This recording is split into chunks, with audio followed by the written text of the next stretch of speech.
দেশে তেলের সরবরাহ স্বাভাবিক আছে, তবে মজুত করে সংকট সৃষ্টির চেষ্টা হচ্ছে বলে অভিযোগ বিদ্যুৎ ও জ্বালানি মন্ত্রী ইকবাল হাসান মাহমুদ টুকুর।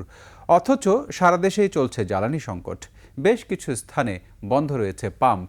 এদিকে শেরপুরে একটি আবাসিক ভবনের নিচ তলায় প্রায় 18,000 লিটার ও চট্টগ্রাম বিমানবন্দর এলাকা থেকে 6 টন ডিজেলের অবৈধ মজুদ জব্দ করেছে প্রশাসন। প্রতিনিধিদের তথ্যচিত্রে উপমা রায়ের রিপোর্ট।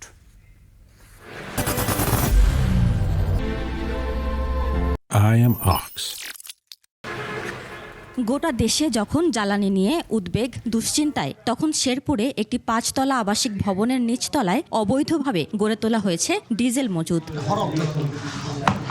কোনো প্রকার লাইসেন্স, নিরাপত্তা ব্যবস্থা ছাড়া জনবসতিপূর্ণ এলাকায় প্রায় 18,000 লিটার ডিজেল মজুত করে ব্যবসা চালিয়ে আসছিলেন তাপস নন্দী ও শফিকুল ইসলাম নামের দুই ব্যবসায়ী। মজুত করা এই তেলের বাজার মূল্য 18 লাখ টাকা। অথচ ভ্রাম্যমাণ আদালত দুই মজুতদারকে জরিমানা করেছে মাত্র 10,000 টাকা। এদিকে চট্টগ্রাম বিমানবন্দর এলাকা থেকেও উদ্ধার করা হয় প্রায় 6 টন অবৈধ মজুত করা ডিজেল, যার আনুমানিক মূল্য প্রায় 8 লাখ টাকা।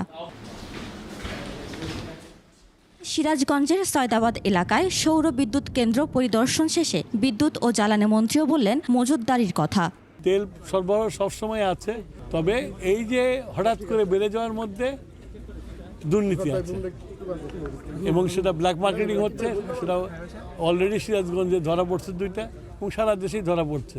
অন্যদিকে রাজশাহীতে পাম্পগুলোতে জ্বালানি তেলের সংকট অব্যাহত রয়েছে। জেলার 44টি পাম্পের অধিকাংশে তেল নেই। উত্তরের জেলা পাবনায়ও অধিকাংশ পাম্প বন্ধ। সংকট আছে গ্যাস পাম্পেও। রংপুর বিভাগের অর্ধশতাধিক ফিলিং স্টেশন তেল সংকটে বন্ধ।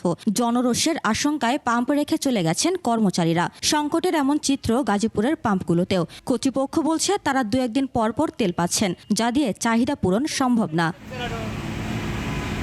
উপমা রায়, ডেস্ক রিপোর্ট, 21 টেলিভিশন।